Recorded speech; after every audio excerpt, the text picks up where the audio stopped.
홍콩에 요즘에 시위하잖아요. 중국은 중국대로. 저기 G7에 못 들어간 중국은 옆에서 트럼프가 뭐라 그러니까 기업 나가면은 너희 죽는다 이러면서 싸우고 있는데, 내부적으로는 홍콩이 막 시위를 하니까 인민군 6,000명을 딱 선전, 홍콩 들어가기 직전 여기다가 쫙 배치해놨잖아요. 쫙 배치해놓고 너희들이 조금만 더 하면은 인민군을 시위 현장에 투입하겠다. 그리고 엊그제 뉴스를 보면은 실제로 첫 실탄 발포가 있었습니다. 경고 사격만 했어. 대놓고 쏘진 않았고 경고 사격을 했는데, 위치도 잠깐 보여드릴게요. 이거 지난번에 보여드렸던 거죠. 여기가 홍콩이고 홍콩에 다 있는 중국 여기가 선전입니다. 여기에다가 지금 군대를 쫙 배치해놓은 거거든. 요런 식으로. 장갑차냐 이거? 장갑차와 군인을 실은 이 60차들이 쫙 서있다 그럽니다. 저쪽에 돌격 준비 완료. 두돈반들 있죠. 두돈반들과 장갑차들이 이미 쫙 서 있고, 그 위에서 보면은 여기는 지금 그 선전에 있는 체육관인데, 체육관 하나에다가 군인들 지금 배치해 놓고 두돈반들 쫙 서 있는 거야. 명령 내리면 들어가려고. 요거 조금 한 달 정도 된 얘기긴 한데, 저게 왜 저렇게 강하게 나가게 됐냐면은, 중국에서는 뭐 아시는 분 다 아시겠지만 그 유력자, 권력자들이 모여서 베이다이허라는 데서 회의를 해요. 1년에 한 번. 여름 되면은 뭐 가서 바닷가에 가서 막 수영하면서 서로 뭐가 좋네 하면서 베이다이어 회의라는 걸 하는데, 요런 데서 회의를 해요. 베이다이어 여기 있습니다. 베이징이 여기 있고 베이다이어가 여기 있는데, 여기서 뭐 해수욕하면서 회의를 해. 원래 전통적인 회의인데, 저기서 저 회의가 끝나자마자, 저 비공개거든요. 끝나자마자 시진핑 아저씨가 한 얘기가 이거였어요. 대장정 정신을 강조해야 된다.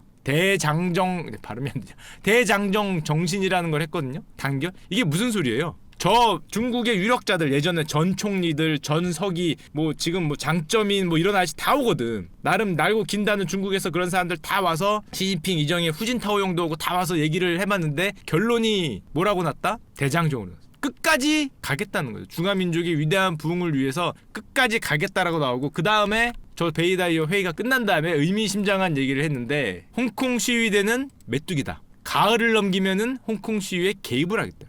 메뚜기는 90일 생존하거든. 홍콩 시위를 석 달 봐주겠다는 거야. 석 달 넘기면은 개입을 하겠다고 최종 통첩을 하고, 홍콩에다가 긴급사태 선포, 계엄이죠, 계엄.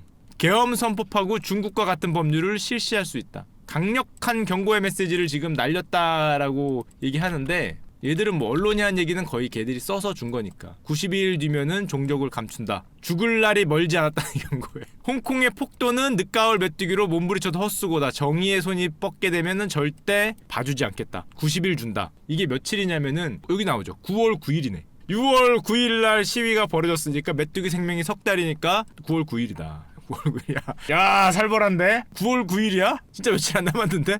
한 열흘 남았네, 열흘. 와, 이건 실제 진행할지 모르겠지만, 말을 굉장히 섬뜩하게 하죠. 보면은 그 베이다이어 회의, 아까 그 베이다이어 회의 결과가 우리의 기대와는 다르게 강경 대응을 주문하는 목소리가 다수였다. 중국 지도부사에서 강경하게 나가야 된다. 지금 미중 무역 갈등도 그렇고 홍콩도 그렇고, 미중 무역 갈등이야 강경하게 나가고 싶어도 상대가 워낙 세니까 좀 쉽지 않은데, 만만한 건 홍콩이잖아. 만만한 건 홍콩이기 때문에 이거 진짜 강경 대응할 가능성이 조금씩 보이고 있어요. 그럴 가능성이 없었을 것 같은데. 자, 근데 여기서 아까 전에 나왔듯이 긴급 사태를 해서 막 계엄을 선포하고 뭐 지금 저렇게 탱크 2돈반 뭐 장갑차가 기다리고 있는 걸 보니까 우리는 뭐가 생각나요? 이게 생각나잖아. 중국에서는 아직도 뭐 금지어라고 하는데, 천안문 생각나요. 천안문 사태가 그때 한 6주 정도 했을 때 6월 3일 날 중국 정부가 진짜로 이거 안 할 줄 알았어요. 안 할 줄. 전차하고 장갑차를 여기다가 들이밀어갖고 얘네를 해산시키다가 막대한 사상자가 났잖아. 이게 안 들어갈 줄 알았어요. 그때도 안 들어갈 줄 알았는데 들어가서 강제로 해산시킨 게 천안문 사태인데, 그때 당시의 내용을 좀 보면 일자는 이렇게 돼 있죠. 당시 후아우방이라고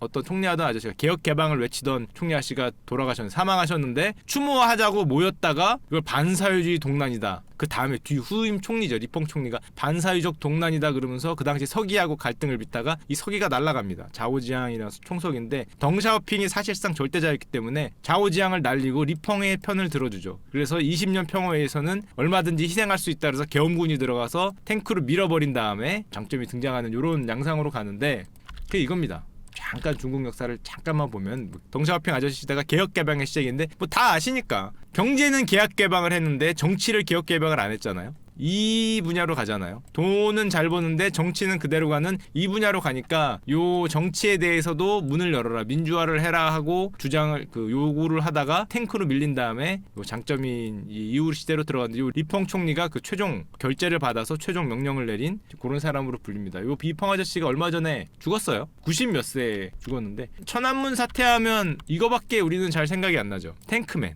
이때가 탱크맨이에요. 탱크맨. 여기 서 있는데 뭐 살아있네 죽어있는데 야 근데 진짜 이 담력은 진짜 대단하시다 이거. 이 탱크 앞에 어떻게 서 있지 진짜 밀어버릴 수도 있는데 진짜 담력은 대단한데 이 사진이 플리처상 받고 했는데 요즘에 중국은 어떻게 얘기하냐 이렇게 얘기합니다. 2019년에 천안문 사태 30주년을 앞두고 혼란을 안정시키기 위한 올바른 조치였다. 30년간 많은 변화를 겪었는데 그 30년간 그 중국이 이게 뭐 지금처럼 되기 위한 뭐 어쩔 수 없는 안정과 발전을 이룰 수 있는 사건이었다. 이렇게 주장합니다. 공식 입장은 그래요. 그리고 아까 전에 그 리펑 총리가 사망했는데 자 그러면은 뭐 이거는 뭐 정치적인 얘기니까 중국 정치는 뭐 중국 분들이 알아서 잘 생각을 하시겠지만 경제가 어땠냐? 우리의 관심은 그거잖아요. 천안문 사태 때 어떤 일이 일어났을까? 이게 천안문 사태고 요게 중국 GDP 성장률입니다. 10%대 있었거든요. 천안문 사태 이전까지 이렇게 낮으면 8%인데 요 8% 위에 그때는 이제 굉장히 8%를 뭔가 지지대로 생각하던 시대가 있었어요. 그 전에는 10% 지지대로 생각을 했는데 10% 위에 정도로 항상 성장률 유지되던 시절이었는데 천안문 때 4%가 쭉 14% 하던 게 2, 3년 되니까 4%면은 엄청나게 많이 떨어진 거죠. 쭉 떨어졌다가 물론 천안문 사태 끝난 다음에 V자로 다시 반등을 하긴 했는데 이런 일이 있었고 생각보다 굉장히 중국 경제가 크게 휘청을 한번 했었고 지수로 보면은 항생 뉴스죠. 지수로 보면은 3,000대 있던 게 2,000까지 떨어졌으니까 30% 정도 쭉 빠져내려갔습니다. 저런 사태가 한번 벌어지면 굉장히 크죠. 코스피도 물론 많이 움직이긴 했는데 자 그러면은 뭐 저런 뭐 지금 홍콩 시위가 왜 일어났고 뭐 이런 건 너무 뻔하니까 지난번에 다 했으니까 다 건너뛰고 지금까지 우리는 이렇게 생각을 했거든요. 아까도 나왔지만은 얘네가 만약에 블록을 한다면은 나라들이 선택을 해야 된다 그러잖아. 생각을 여기로 갈지 여기로 갈지 선택을 하게 돼 있는데 중국이 홍콩에 대해서 에이 설마 야 무력으로 탱크를 밀어버리면 다른 나라 국가들이 비난하면서 일로 갈 수 있잖아. 다른 나라 국가들이 비난하면서 미국 쪽으로 갈 수 있기 때문에 힘들 거야. 특히 요즘 같은 시대에 인터넷도 다 있고 옛날과 다르기 때문에 극단적인 결정을 내리기 어려울 것으로 저도 이렇게 생각해요. 당연히 이렇게 될 거라고 다 생각을 하는데 그러면은 중국이 저기를 만약에 탱크로 밀지 못해. 그렇게 무력으로 하는 거는 뭐 옛날이나 가능했지 요즘에는 못한다 그러면은 중국 입장에서는 홍콩에 어떤 식으로 대응을 할 수 있을까? 홍콩을 어떻게 해야 이게 될까? 생각을 해보면 너무 간단한 당연히 고사시켜버리는 거죠. 경제로 조지는 거예요. 그게 무슨 소리입니까? 홍콩에 지금까지 갔던 중국의 어떤 정책, 돈, 뭐 주식, 뭐 하여튼 모든 것들을 어디로 옮기면 돼요? 옆으로 옮기면. 그게 선전이야. 선전이 어디예요? 어디야? 여기가 홍콩이고요. 요 붙어있는 요게 선전이잖아요. 이게 광저우고 여기가 선전입니다. 여기가 땅이. 그러니까 한마디로 홍콩에 지금 많이 있던 거를 모두 다 뜯어서 선전으로 옮겨버리겠다. 이게 만화 같은 얘기인 것 같지만은 실제로 작업을 시작하고 있어요. 5년 전부터 시작했다 그러죠. 금융의 중심을 홍콩에서 본토로 이전하는 작업. 선전에 대한 구체적인 발전 계획을 발표했고 2019년 8월에는 선전을 중국 특색 사회 왜 이렇게 말이 길어? 중국 특색 사회주의 선행 시범구 선전 개발 계획. 이게 뭐다? 미중 무역 분쟁과 홍콩 시위에 대한 중국의 해답이다. 홍콩 시위를 니들이 그딴 식으로 하면 어떻게 하겠다? 선전을 개발해서 다 뽑아가겠다. 이게 중국 관영 매체 중국 글로벌 타임스가 보도한 거예요. 너희들에 대한 우리의 앤서는 아이버슨이 아니라 선전을 개발하겠다. 어떻게 됐냐? 이게 이제 2015년부터 본격적으로 되고 있는데 사실 그 전부터 약간 느낌이 보였어요. 이게 홍콩이거든요. 홍콩 GDP 많이 올라가긴 했죠. 요 까만색 라인이 선전입니다. 이미 역전이 됐어요. 선전이 중국 3대 도시가 됐습니다. 홍콩을 역전하고 홍콩을 제외하면 중국에서 GDP가 가장 높은 데가 선전이에요. 선전이 북경보다 1인당 GDP가 높아요. 그러면서 많은 특혜를 주는 거죠. 어떤 특혜? 홍콩 시민이나 마카오 시민이 선전에 오면은 뭔가 굉장히 우대받을 수 있는 사회보장제도도 해주고 뭐 의료보험도 해주고 홍콩에 있다가 선전으로 오면은 굉장히 많은 특혜를 주면서 거기다가 엄청난 빌딩 중국에서 두 번째인가 높은 빌딩이 선전에 있어요. 500m 넘는 빌딩. 선전에다가 막 투자를 하는 거죠. 그러니까 당연히 홍콩의 지위는 약화되고 선전의 GDP가 2018년에 홍콩을 추월했어요. 선전의 GDP가 홍콩을 추월하고 1인당 GDP가 아까 말씀드렸듯이 중국 본토 도시 중에 1위가 됐는데 여기가 1위가 된 이유는 너무 당연한 거예요. 밀어주니까. 얼마나 밀겠니? 홍콩을 지금 날리려고 저기다가 다 밀어주니까 중국 정부가 적극적인 지원을 하니까 당연히 중국 최고의 도시로 선전이. 지금 넘버 3인데 곧 중국 1의 도시가 아닐까. 1인당 GDP는 1등. 같은 기간 선전은 무려 GDP 성장률이 15%. 지금 밀어주겠다. 아시아 금융시장 중심지를 홍콩을 날려버리고 선전으로 가겠다. 자, 다 알죠? 홍콩 사람들도 바보가 아닌데 눈치챘지. 중국이 대놓고 얘기하는데 홍콩 대신에 선전을 키우겠다. 홍콩 경제에는 사실상 태풍이 오고. 선전의 금융 기능 강화를 핵심으로 하는 선전 발전 계획이 8월 달에 났죠. 2019년 8월이니까 지금 한 달 3주 전에 나왔고 홍콩을 대신하겠다는 경고를 사실상 보냈어요. 시범구로 건설하겠다. 2025년, 2035년 종합계획이 쫙 지금 발표가 되고 있습니다. 그게 옛날에 영국시대 홍콩이었으면은 버틸 수 있었을지 모르는데 이제는 약간 힘든 게 옛날에 영국시대에는 홍콩이 금융의 중심지긴 하지만은 홍콩이 중국 수출이 30%대였거든. 35%? 근데 중국에 반환된 다음에 지금 이렇게 올라서 지금은 거의 60% 육박해 55%가 넘죠. 홍콩의 대중국 수출 비중이 절반 이상이. 굉장히 이게 높여왔기 때문에 중국이 정말 홍콩에 대해서 제재를 가하고 선전을 키우기 시작하면은 홍콩 입장에서는 굉장히 아프겠죠. 그러니까 이런 말이 나오고 있어요. 홍콩 고사 전략이 이제 성공할 가능성이 높아지고 있다. 뭐 이런 말이 나오고 있는데 자 여기까지는 뭐 그럴 수 있다 이렇게 생각을 하는데 자 그럼 우리의 저렴한 생각이 들잖아. 제가 이 얘기를 길게 드린 이유는 이게 궁금해서 야 진짜 이걸 생각하고 설마 여기에 투자 대단한 형이 여기 계시지 않겠지. 그런 형님이 와 정말 무슨 생각을 했냐? 아주 저렴한 생각. 야 중국지 저렇게 밀면 선전의 집값은 미치겠네? 갑자기 잠깐만 중국이 저길 저렇게 밀면 야 선전 부동산을 늦었지만 사야 되나? 뭐 이런 저렴한 생각을 하잖아. 나가 너무 늦었네. 설마 이 생각을 하고 미리 5년 전부터 이걸 사고 있었던 형은 진짜 진짜 이 생각을 하고 샀던 형이라면은 진짜 대단. 이게 2016년에 이미 중국에서 집값이 거의 홍콩 수준으로 올라왔어. 중국에서는 집값이 가장 비싼 도시야. 홍콩은 못 따라가고 홍콩은 1등이고 이게 지금 2016년 기사거든요. 상하이보다 올라갔어. 상하이 2016년에 이미 외국인도 살 수 있긴 합니다. 그래서 내가 블로그를 뒤져봤어. 저기 혹시 부동산 보러 가신 분 계시나 블로그를 들어봤거든. 네이버 같은 데 들어가서 혹시 선전 부동산 이렇게 사신 분 계시나 하고 이렇게 싹 검색을 해봤는데 야 2018년에 갔다 오신 분 계시더라. 네 그래서 대단히 죄송한데 블로그 불펌 하나만 했습니다. 자 여기 부동산 이게 선전 심천의 그 아파트래. 딱 봐도 잠실 주공아파트 재건축 전처럼 생겼는데 좀 위치는 좋대요. 뭐 학교도 좋은 게 있고 이게 2018년이거든. 26평이 13억 40평이 20억 한 평에 5천만 원이네. 이게 요렇게 생긴 게 요게 한 평에 5천만 원짜리네.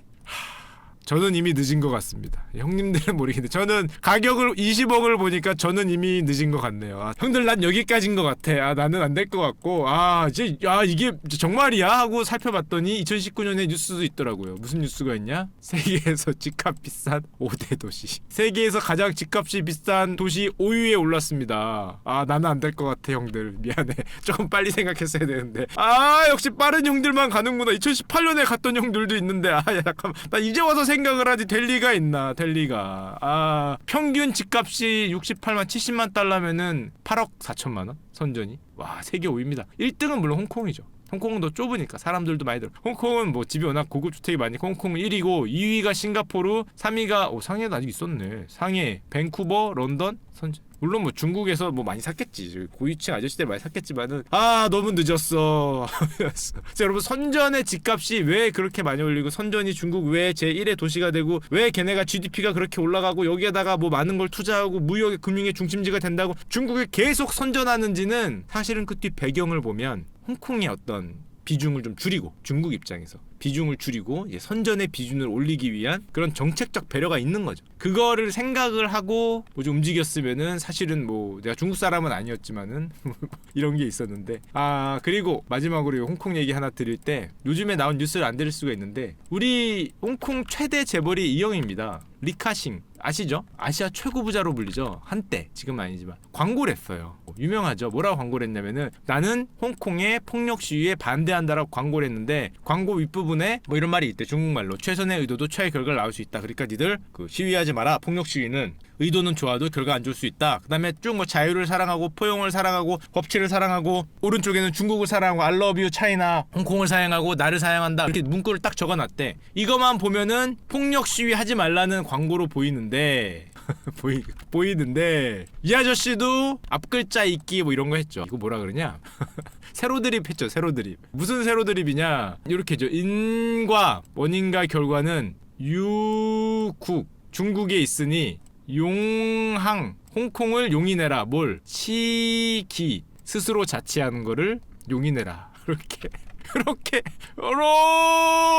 그 드리블 광고에다가 몰래 넣어서 인과유국 용왕치기를 넣어놨답니다. 그래서 이거를 중국에서 이걸 보고 우리 르카싱이 우리 편을 두는구만냐고 했다가 이 말을 들은 다음에 지금 뭐 쫓겨나게 생겼어. 근데 중국에다가도 중국 본토에다가도 광고를 했는데 황대지가 뭐 하감 제적해서 황대 아래서 오일을 어떻게 계속 딸 수 있냐, 오일을 따지 말고 뭐 시위 같은 거 하지 말고 뭐 이렇게 들어가 있어라라는 건데 사실은 이 시가 뭐 특천무를 비판하면서 나온 시래요. 자, 이런 걸 보면 제가 또 특천무를 한 30분 정도 썰을 풀고 싶지만 그건 나중에 하겠습니다. 그걸 하면 오늘 할 시간이 없을 것 같아서 특천무를 비판하면 지은 시기 때문에 사실상 중국 중앙정부가 이러면 민심을 잃을 것이다 라는 뜻으로 했다. 그래서 지금 굉장히 곤란에 빠졌는데 저 리카싱이라는 아저씨가 특천무 썰을 풀고 싶겠지만 다음에 하도록 하겠습니다. 자, 근데 사실은 저 리카싱 아저씨는 빠른 아저씨야. 저런 말을 할 때는 이유가 있는 거야. 뭐가 이유가 있냐, 이게 2015년이거든요 2013년부터 사실은 저 리카싱 아저씨는 탈중입구, 이게 서구의 구자죠, 구로 안 해서 탈중입영을 하고 있었어. 영국의 영자입니다.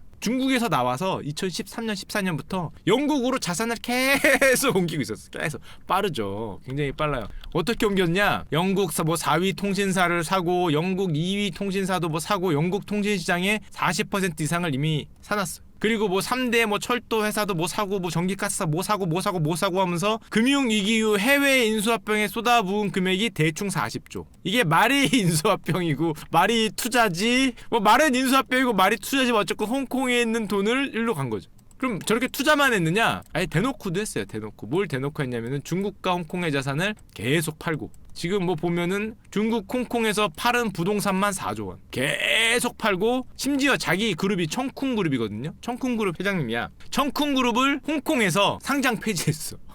상장 폐지하고 뭐 나누고 붙이고 뭐 세기합병이다 어쩌다 그러면서 그거를 어디다가 등록을 했냐면 영국령에 등록을 했어. 그러니까 이제 중국도 열받았지. 너희들 중국 규모의 경제는 방대하고 리카싱 너는 물방울 하나에 불과하다. 이미 중국인의 이상적 모델이 아니라서 이미 미운 털이 박혔어. 야, 그럼에도 불구하고 저 정도 되는 아저씨가 저렇게 대놓고 무슨 인과유국 용왕치기 뭐 이런 식으로 하면서 이거 광고를 할 수 있다는 거는 진짜 대단한 것 같아. 세로 드립이라도 이런 살벌한 시기에 아직 절대 권력이 살아있는데 걷다 대고 지금 인과유국 용왕치기라고 홍콩 사태 원인과 결과는 중국이 있으니 홍콩의 자치를 용인하라라고 광고를 올린 그 용기는 와 진짜 존경할 만한 것 같습니다. 그 용기는.